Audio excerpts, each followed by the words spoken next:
नमस्कार, आप देख रहे हैं कशिश न्यूज और आपके साथ मैं हूं दीपक शर्मा। बिहार बदलाव का वाहक रहा है। अभी पटना आए राहुल गांधी ने मंच से यही शब्द दोहराया था कि चाहे स्वतंत्रता आंदोलन हो या सियासी आंदोलन, बिहार ही बदलाव का केंद्र रहा है। राहुल हो या तेजस्वी, सत्ता परिवर्तन का प्रयास कर रहे हैं। एनडीए सत्ता परिवर्तन के प्रयासों को विफल करने में जुटा है, लेकिन दो ध्रुवों पर नाचती बिहार की सियासत को दशकों पुराने नेताओं के चुंबकीय प्रभाव से मुक्त कराते हुए नया विकल्प देने वाले बहुतेरे वीर खम ठोकते नजर आ रहे हैं। पर शायद वो भूल रहे हैं कि ये बिहार है और यहाँ मुकाबला मैदान में ताल ठोक कर नहीं होता, मुकाबला होता है जनता के मन को जीत कर। वैसे कोशिश तो 2010 में पुष्पम प्रिया ने भी की, जनता के मन में जगह बनाने की। फिर 2024 के उपचुनाव में प्रशांत किशोर का प्रयास भी दिखा। जब सियासी लोग नई पार्टी बनाकर अपनी सियासी सफर को एन केन प्रकारेण बस जारी रखे हुए हैं, तो गैर सियासी प्रशासनिक लोग बतौर विकल्प कितने प्रभावी होंगे, ये बड़ा सवाल है। आर के सिंह, विकास वैभव भी विकल्प देने का दावा करते देखे गए। अब आए हैं सिंघम फेम शिवदीप लांडे। ऐसे में दशकों खपाकर, खून पसीना एक कर जिन्होंने अपनी पहचान और पैठ बनाई, क्या उन पर ये नए बने नेता हावी हो पाएंगे? सवाल तो पूछेंगे कि क्या बिहार की सियासत को नए विकल्प की जरूरत है और क्या जनता इन्हें स्वीकार करने को तैयार है? सवालों का जवाब लेंगे हम। हमारे साथ कुछ मेहमान जुड़े हुए हैं, उनसे आपका परिचय करा दें। हमारे साथ जेडीयू की ओर से पार्टी का पक्ष रखेंगे निहोरा यादव जी, आरजेडी की ओर से प्रमोद सिन्हा जी और जनसुराज की ओर से सैयद मसीउद्दीन जी। आप तीनों का बहुत बहुत स्वागत है। सबसे पहले तो निहोरा जी, आपसे ही यही छोटा सा सवाल कि नए नए नेता बने लोग बिहार की सियासत में खुद को बतौर विकल्प पेश कर रहे हैं, जनता के बीच कितने प्रभावी हो पाएंगे? देखिए दीपक जी, ऐसा है ना कि विकल्प आ जाने के बाद और भाषण से, बोली से नहीं होता है। विकल्प के लिए लंबे अवधि तक संघर्ष करना पड़ता है जनता के बीच में। और जो पार्टी यहाँ एनसीपी में है, चाहे भारतीय जनता पार्टी हो, जदयू हो, आरजेडी हो, ये सारे पार्टी के नेताओं ने संघर्ष किया, लाठी खाए पुलिस से, जेल गए जनता के सवालों पर। तो यूं ही जो परिपाटी बिहार में बनते जा रहे हैं कि नए नए लोग आ रहे हैं पॉलिटिकल पार्टी बना करके, अब किन कारणों से बना रहे हैं मैं उस पर नहीं जाना चाहता हूँ, लेकिन मैं इतना मैं कहना चाहता हूँ कि जनता की स्वीकृति पॉलिटिकल पार्टी, पॉलिटिकल नेता जो है आवश्यक है। आपने ही चर्चा किया कि आज अखबारों में हम देखा है कि नई पार्टी बनी है। एक बात मैं देखा हूँ कि मुझको लगता है कि पॉलिटिकल कार्यकर्ता का परिभाषा बदलता जा रहा है। जो भारतीय सेवा के अधिकारी हैं या जो बिहार सेवा के अधिकारी हैं, या तो वो रिटायर करने के बाद में राजनीति में आ रहे हैं, यानी उनकी इच्छा हो रही है, या स्वतः अपना इस्तीफा देकर के आ रहे हैं। तो देखिए, जनता इस बात को समझती है कि हमारे बीच में हमारे लिए कौन पॉलिटिकल पार्टी या कौन पॉलिटिकल पार्टी के नेता संघर्ष किया है, ये उसके अनुसार जनता मूव करती है और जनता समर्थन करती है। इसलिए मुझको नहीं लगता है कि किसी नई पार्टी या किसी नए नेता के पक्ष में जनता खड़ी होगी। बिहार की जनता यही इतनी होशियार बुद्धिजीवी है कि हर बातों को जनता समझती है। चलिए, आप कह रहे हैं किसी नई पार्टी या नए व्यक्ति के साथ जनता नहीं खड़ी होगी, ये आप संभावना जता रहे हैं। प्रमोद जी से भी जान लेते हैं। प्रमोद जी, जिस तरह से अभी निहोरा जी जिक्र कर रहे थे कि खून पसीना एक किया है, आंदोलन में लाठियां खाई हैं, रबर बुलेट्स खाए हैं, वो पुराने किस्से जनता भूली नहीं है और जनता उन नेतृत्वकारी व्यक्तित्व के पीछे दशकों तक घूमी है।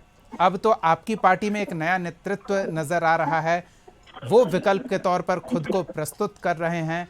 क्या प्रभावी होंगे और आपकी पार्टी के अलावा जो अन्य लोग बिहार में विकल्प के तौर पर आ रहे हैं, उन्हें किस तरह से देखा जाए? देखिए दीपक जी, सबसे समझने वाली बात है कि बिहार में 20 वर्षों से माननीय मुख्यमंत्री नीतीश कुमार जी हैं। 11 वर्षों से डबल इंजन की सरकार है और 17 वर्षों से एनडीए की सरकार है। बावजूद जो बिहार के सामने जो ज्वलंत समस्याएं हैं, आप उन तमाम समस्याओं को देखिए कि चाहे बेरोजगारी हो, महंगाई हो, गरीबी हो, भूखमरी हो, और सबसे बड़ा मुद्दा है पलायन। तो ये सारे जो मुद्दे हैं बिहार के लिए एकदम विकराल रूप लिए हुए हैं। जब 20 वर्षों से माननीय मुख्यमंत्री नीतीश कुमार जी हैं, उसके बावजूद अब बिहार में आप कल कारखाने की अगर आप बात कर लीजिए तो कोई नया नहीं है, जबकि 11 वर्षों से डबल इंजन की सरकार है।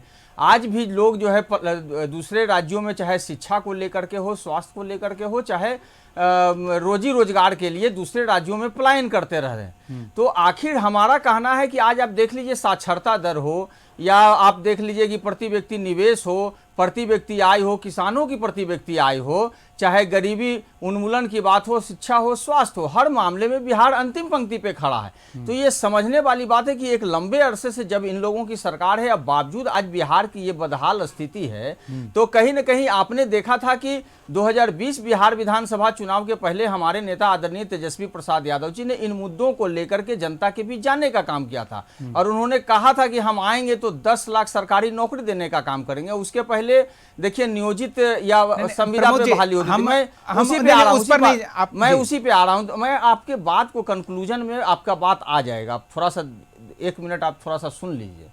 तो वही मैं कह रहा था कि जिन मुद्दों को लेकर के हमारे नेता ने संकल्प लिया था, अपनी दृढ़ इच्छा शक्ति जताई थी, मात्र 12,000 वोट के अंतर से उस समय सरकार नहीं बन पाई थी। जनता का आशीर्वाद मिला था, लेकिन मात्र 12,000 वोट का अंतर से रह गया था फासला। लेकिन जब मौका मिला, हमारे नेता आदरणीय तेजस्वी प्रसाद यादव जी ने न सिर्फ तेजी से नौकरी देने का काम किया, 5 लाख से अधिक सरकारी नौकरी देने का काम किया। आप देखिए, चाहे अन्य policy, IT policy, tourism policy, sports policy लाने का काम किया, नियोजित शिक्षकों को राजकर्मी का दर्जा दिलवाने का काम किया, आरक्षण के दायरा को बढ़ाने का काम किया गया। उस 17 माह के कार्यकाल में बहुत सारे अनगिनत काम किए गए। तो जो हमारे नेता का विजन था, उस विजन को, जो दृढ़ इच्छा शक्ति थी, उसको देखते हुए हमारे बिहार की जो जनता है वो फैसला कर चुकी है कि जो टेलर हम लोगों ने 17 माह में देखने का काम किया तेजस्वी जी के नेतृत्व में, वो पूरी फिल्म बिहार की जनता देखना चाहती है। प्रमोद जी, बिहार की आपने फिल्म का जिक्र किया, तो एक और फिल्म जो अभी अभी रिलीज हुई है और जो अभी पर्दे पर छाई हुई है, वो फिल्म है स्कैम वाला फिल्म। एक तो लालू प्रसाद यादव सजा याफ्ता, दूसरी ओर तेजस्वी यादव आरोपी। जांच चल रही है, केंद्रीय एजेंसियां जांच कर रही है। तो उस फिल्म को भी क्या जनता नजरअंदाज कर देगी? जब आपने इतनी उपलब्धियों का बखान किया है तो उस पर भी तो नजर डालना जरूरी है। तो विकल्प के तौर पर कुछ और क्यों नहीं तलाशा जाए? देखिए दीपक जी, आपने जिन चीजों का जिक्र करने का काम किया है, 2014 के बाद अगर आप देख लीजिए तो 95% जो केसेज हैं वो विपक्ष के नेताओं पे लगाए जाते रहे हैं, और तमाम ईडी, सीबीआई और इन सब चीज़ों का उपयोग विपक्ष के नेताओं पे किए जाते रहे हैं। और आप देखिए कि जब प्रधानमंत्री नरेंद्र मोदी जी कहते हैं कि ये 70,000 करोड़ का भ्रष्टाचारी है, और जैसे ही वो भ्रष्टाचारी भारतीय जनता पार्टी ज्वाइन कर लेता है ना, वो भ्रष्टाचार से मुक्त हो जाता है। तो ये भारतीय जनता पार्टी का जो चाल चरित्र और चेहरा है ना, वो जनता जानती है। और जनता फैसला, मैंने पहले ही कहा कि फैसला जनता ने 2020 में ही देने का काम किया था। और रहा सवाल आप जिनका आप जिक्र कर रहे हैं, जन सुराज पार्टी या अन्य जो पार्टी, देखिए लोकतंत्र में तो पार्टियां बनती हैं, लोग बनाते हैं। लोकतंत्र में सबको अधिकार है जनता के बीच जाने का। लेकिन सवाल क्या है ना कि देखिए, सबसे बड़ी बात है कि 2 अक्टूबर को महात्मा गांधी के जयंती के अवसर पर जन सुराज का स्थापना होता है, और शराबबंदी उसी दिन घोषणा किया जाता है कि हमारी सरकार बनेगी। तो जन सुराज के प्रशांत किशोर जी कहते हैं कि शराबबंदी हम खत्म करने का काम करेंगे। आप देखिए ना, महात्मा गांधी कोई शराबबंदी के नहीं आइकॉन तो नहीं ना है। नहीं, महात्मा गांधी एक सेकंड दीपक जी, पूरी बात आ जाने दीजिए। महात्मा गांधी जो है समाज को नशा से मुक्त बनाना चाहते थे ना। आप उसी के दिन का उन्हीं का आप चेहरा लगा करके आप ये कह रहे हैं, तो जनता तो सारी चीजों को देख रही है। यानी कि विरोधाभास के साथ एक दल की शुरुआत हुई है, उसे जनता कैसे स्वीकार करेगी? चलिए हम मसीहुद्दीन जी से ही जान लेते हैं। मसीहुद्दीन जी, बिहार की सियासत अभी उत्तरी ध्रुव और दक्षिणी ध्रुव के बीच घूमती रही है कि अगर आपको ये पसंद है तो ये ठीक है, नहीं तो आपके पास दूसरा विकल्प यही है, या ऊपर आइए या नीचे जाइए। अब बीच में भी कई सारे विकल्प मिल रहे हैं, उनमें से एक विकल्प आपका दल भी है। तो अन्य विकल्पों के साथ आपकी कितनी दमदार मौजूदगी बिहार की सियासत में इस साल चुनावी माहौल में देखने को मिलेगी? क्या संभावना देख रहे हैं आप? दीपक जी, सबसे पहले तो मैं बिहार के पुलिस महानिरीक्षक रहे और डायनेमिक के पुलिस ऑफिसर रहे श्री शिवदीप लांडे जी को मुबारकबाद देना चाहता हूं कि उन्होंने एक नई पार्टी आज लॉन्च की है हिंद सेना के नाम से। जमहूरियत के लिए एक अच्छी बात है, लेकिन हमारे बड़े भाई जो जनता दल यू के ये प्रवक्ता हैं श्री नोहरा प्रसाद यादव जी, जो स्वर्गीय कर्पूरी ठाकुर के सानिध्य में जिन्होंने रहने का काम किया, उनके साथ काम किया, उन्होंने एक बात कही कि रिज़ल्ट क्या होगा। तो हम बहुत अदब के साथ आपको कहना चाहते हैं कि जमहूरियत वो तर्ज हुकूमत है कि जिसमें इंसान गिना जाता है, तौला नहीं जाता।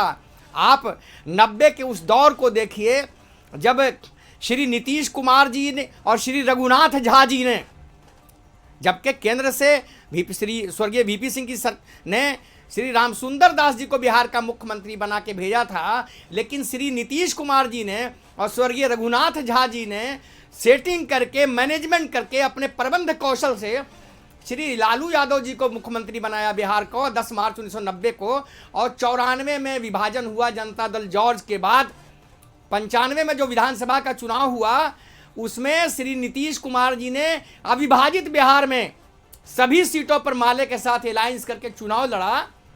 और आपको मुझे बताने की ज़रूरत नहीं है, लेकिन चूंकि आप उसके बाद आए हैं उनकी उस पार्टी में, कि नीतीश कुमार जी को पूरे बिहार में, बिहार और झारखंड जो है उसमें सिर्फ नालंदा में 5 सीट आई और 1 सीट गया जिला के इमामगंज में आई थी।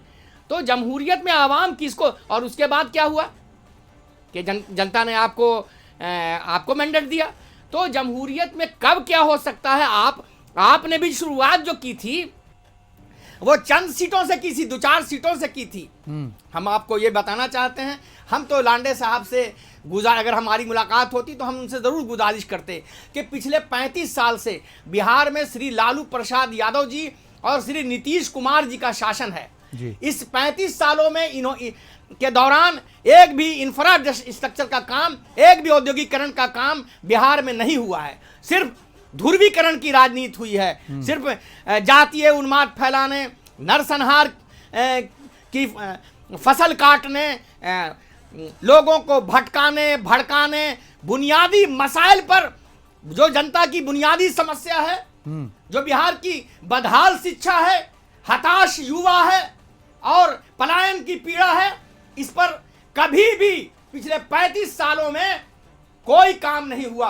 अब जनता बिहार की एक विकल्प उसके सामने आया है श्रद्धेय प्रशांत किशोर जी के नेतृत्व की नई सोच के साथ कि जनता बुनियादी समस्या, विश्व स्तरीय शिक्षा व्यवस्था, लोगों को रोजगार के अवसर उपलब्ध कराने, महिलाओं का के आर्थिक सशक्तिकरण, खेती को आयपरक बनाने और अपने बुजुर्गों को सम्मानजनक पेंशन देने, उनको सम्मानित करने का जो एक नया विजन जन स्वराज के नेतृत्व में जो जन स्वराज ने पेश किया है उसको जनता स्वीकार कर रही है। क्योंकि यहाँ उन्माद नहीं है, यहाँ हिंसा नहीं है। जन स्वराज में जन स्वराज लोगों को से कह रही है कि आप सिर्फ ध्रुवीकरण के नाम पर वोट मत दीजिए, आप अपने बेटे के चेहरे को देख करके आप शिक्षा के नाम पर, पलायन की पीड़ा के नाम पर, बेरोजगारी के नाम पर, इन सब चीज बिहार में औद्योगिकरण हो, बिहार में खेतों को कैसे आयपरक बनाया जाए, इस सोच के साथ आप वोट देने का काम कीजिए। और हम आपको बता दें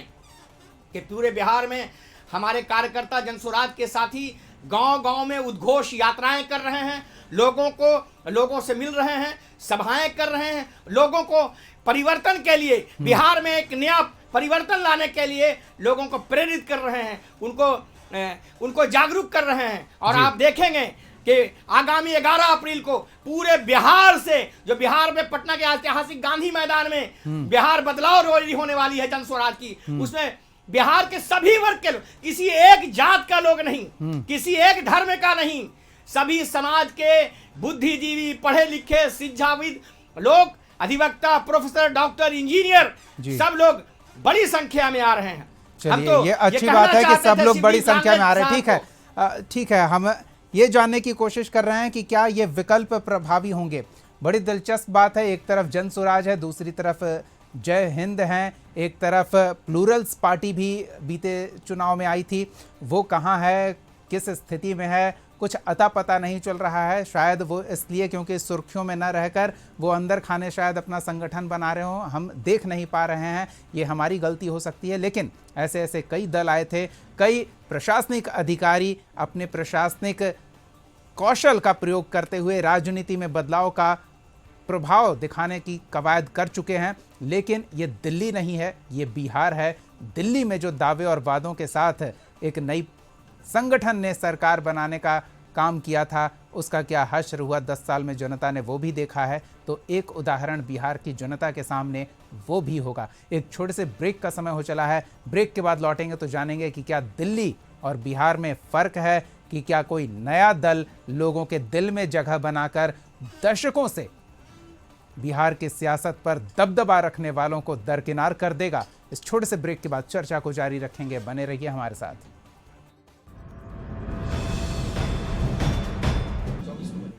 चलिए, तो ब्रेक के बाद स्वागत है आपका और अब हम सीधे मेहमानों के पास चलते हैं, नेहुरा जी के पास चलते हैं। नेहुरा जी, ब्रेक से पहले हमने ये सवाल रखा था कि दशकों तक बिहार के सियासत पे दबदबा रखने वाले नेताओं को क्या जनता नई पार्टियों के लुभावने वादों के प्रभाव में आकर दरकिनार कर देगी?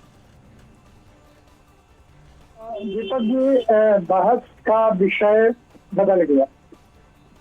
खैर, उस पर मैं चर्चा नहीं अभी बोलूंगा, लेकिन मैं इतना जरूर कहूंगा कि 2005 के पहले जनता विकल्प खोज रही थी बिहार में। इसलिए विकल्प खोज रही थी कि जो स्थिति थी 90 के बाद, वो स्थिति जनता के लिए असह्य था। अब तो विशेष चर्चा क्या करें, किस तरह हालात थे, किस तरह हत्याएं हो रही थी, किस तरह नरसंहार हो रहे थे, कि विकास का काम हो नहीं रहा था, किस तरह भ्रष्टाचार हो रहा था। तो सारे मसले बिहार में ऐसे थे कि अभिभावक अपने बच्चों को घर से स्कूल नहीं भेज रहे थे, लड़कियां 6 बजे के बाद निकल नहीं रही थी। ये हालात इतने विस्फोटक था कि जनता विकल्प खोज रही थी और विकल्प के रूप में नीतीश कुमार जी आए और लोगों ने स्वीकार किया। जनता में लोकतंत्र है, लोकतंत्र में लोगों ने स्वीकार किया। लेकिन अभी ऐसी परिस्थिति बिहार में नहीं है कि नीतीश कुमार का कोई विकल्प बिहार में हो सकता है। इसलिए भी नहीं हो सकता है कि 19-20 वर्षों में नीतीश कुमार जी ने अपने मुंह से या हम अपने मुंह से क्या कह सकते हैं, जनता आंख खोलकर देख रही है कि किस प्रकार विकास हुआ है, सड़कें की जाल बिछी है। जहाँ बिजली के तारों पर कपड़े सूखते थे, आज 24 घंटा बिजली मिल रहे हैं, अपहरण बंद हो गया, हत्याएं सीमित हो गया।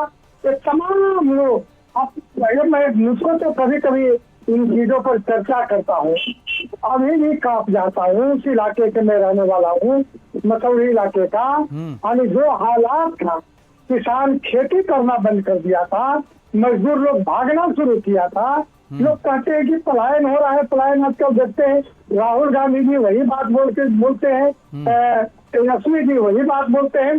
भाई, पलायन की जिम्मेवारी सूत्रधार तो कांग्रेस और आरजेडी रहा है। अगर बिहार के व्यापारियों पर अत्याचार नहीं होता, बिहार के छात्रों को अपहरण नहीं होता, बिहार के डॉक्टरों का अपहरण नहीं होता, तो शायद बिहार से लोग नहीं जाते। और नेहुरा जी, क्या बिहार की जनता की नब्ज टटोलने में कहीं चूक तो नहीं हो रही है? 20 सालों में उसी ढर्रे पर चल रही है पार्टी। क्या अब जनता जो चाहती है वो आप नहीं दे पा रहे हैं? बदलाव तो प्रकृति का नियम है ना। कोई नब्ज टटोलने में कोई हमको भूल नहीं है। मैं बिल्कुल पूर्ण रूप ये हूँ कि आने वाले 2025 के चुनाव में नीतीश कुमार मुख्यमंत्री बनेंगे, एनडीए का जीत होगा। चलिए, जनता की नब्ज टटोल कर ही ये नए नए दल बिहार के चुनावी मैदान में अपनी जगह तलाशने के लिए पहुंचे हैं। शायद कहीं कोई भूल तो नहीं हो रही है जेडीयू से, ये जेडीयू को मंथन करने की आवश्यकता है। प्रमोद जी, आपकी पार्टी ने बिहार की जनता को मजबूर किया विकल्प की तलाश के लिए और विकल्प बनकर उभरे नीतीश कुमार। अब तेजस्वी यादव उस स्थिति में हैं, क्यों मजबूरी आपको लग रही है जनता के लिए विकल्प की है, और अगर है तो सिर्फ तेजस्वी ही क्यों? देखिए दीपक जी, अभी हम बड़े भाई निहोरा जी को सुन रहे थे, उन्होंने 1990 और 2005 का वर्णन करने का काम किया, लेकिन 2005 से 2025 20 वर्षों के दौरान जो एनसीआरबी का डाटा है उसको कभी अध्ययन या अवलोकन करने का काम नहीं करते हैं। सबसे बड़ी बात है कि एनसीआरबी का जो डाटा है कोई हमारा डाटा तो है नहीं। देश के अलग अलग राज्यों में जो संज्ञेय अपराध की घटनाएं घटती हैं और उसको संग्रहित करके जो डाटा जारी किया जाता है वो एनसीआरबी का डाटा है। अब हाल के ही दिनों की बात कर दी, आज ही की बात कर लीजिए ना, हमारे नेता आदरणीय तेजस्वी प्रसाद यादव जी ने 100 से अधिक जो है संज्ञेय अपराध की घटनाएं जो 1-2 दिन के भीतर में बिहार के तमाम जिलों में घटित हुई है उसको उन्होंने जारी करने का काम किया। और लगातार आप देखिए ना, पटना राजधानी के भीतर जो है गोलियां तरतराहट सुनाई पड़ती है। आपने कुछ दिन पहले ही देखने का काम किया था ना कि पटना जिला में 200 राउंड गोलियां चल जाती है। तो ये सवाल उठता है कि मात्र जो है चंद मिनटों में 25 करोड़ की जो है तनिष्क शोरूम से गहनों की डकैती हो जाती है। पटना के कंकड़बाग इलाके से 1 करोड़ की नकदी दिन दहाड़े हो जाती है, चोरी जो हो जाती है। तो ये सारी चीजें सत्ता पक्ष के लोगों को नहीं दिखाई पड़ता है। जब हम उनको बतलाने का काम करते हैं कि आप देख लीजिए कि मात्र 15 दिनों के भीतर दर्जनों पुल पुलिया किस प्रकार से धाराशायी हो जाते हैं, आप जो दिखा रहे हैं वो सब देखते आए हैं और लंबे समय से देखते आए हैं, लेकिन हमें नजर आ रही है मसीउद्दीन जी की ये मुस्कुराहट। मसीउद्दीन जी शायद चिलमन से झांक कर देख रहे होंगे तो हमाम में उन्हें कुछ नजर आ रहा होगा, और शायद इसी वजह से वो उम्मीद लगाए बैठे हैं कि उनके लिए बिहार में जगह है सियासी फलक पर।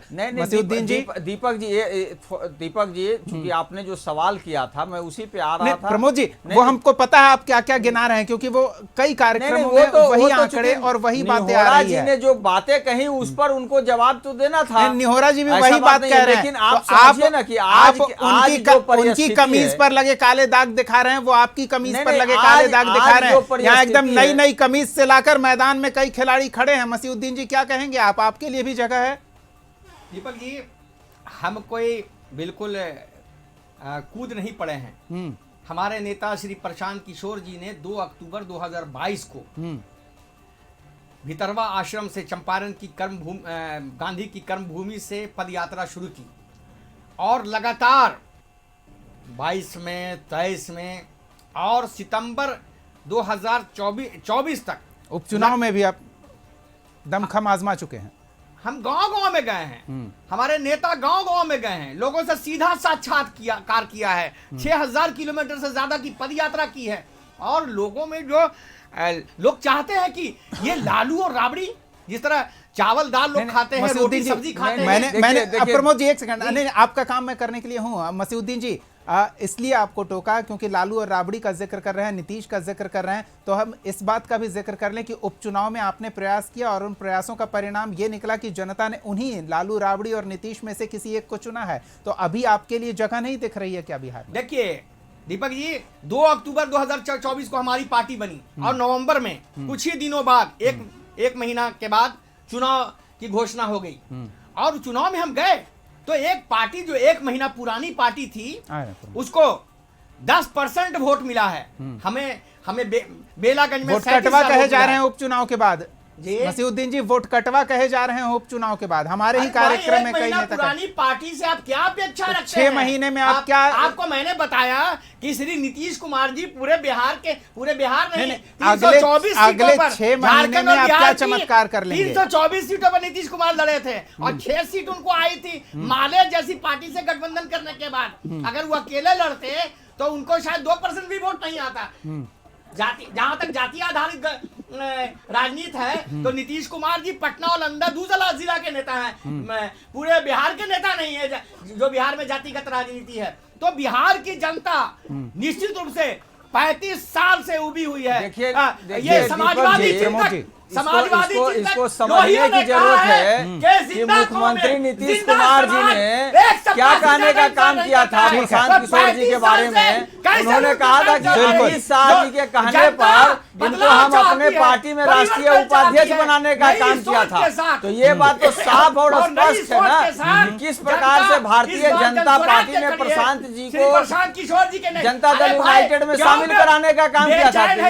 ये तो सब जग जाहिर चीज है ना, ये तो भारतीय जनता पार्टी का ही विक्टिम है, इसको बतलाने की जरूरत है। और बिहार की जनता तो सारी चीजों को बढ़िया से समझने का काम करती है। जन स्वराज को क्यों गाली सब सारी पार्टियां? चलिए नहीं, जन स्वराज को इसलिए क्योंकि शायद जन स्वराज से मुकाबला देख रहे होंगे, लेकिन मुकाबले में कई और आ गए हैं और ये मुकाबला दिलचस्प होने वाला है। दो ध्रुवीय बिहार की सियासत, जो अलग अलग दल थे उन्होंने कोशिश की एक साथ आकर, चाहे मन मिले ना मिले, लेकिन एक साथ मुकाबले में खुद को मजबूत दिखाएं और दो ध्रुवीय मुकाबला बनाएं। उस दो ध्रुवीय मुकाबले को अब बदलते नजर आ रहे हैं मैदान में आए नए खिलाड़ी। और क्या जनता इस नए खिलाड़ी पर अपना दांव लगाने को तैयार है, या नए खिलाड़ी जनता का मन टटोलकर मुद्दे के साथ मैदान में उतरकर उनके मन में जगह बनाने का दमखम रखते हैं? ये कुछ समय में पता चल जाएगा और चुनाव के समय स्थिति स्पष्ट होगी। फिलहाल बहुत बहुत धन्यवाद निहोरा यादव जी, प्रमोद सिन्हा जी और सैयद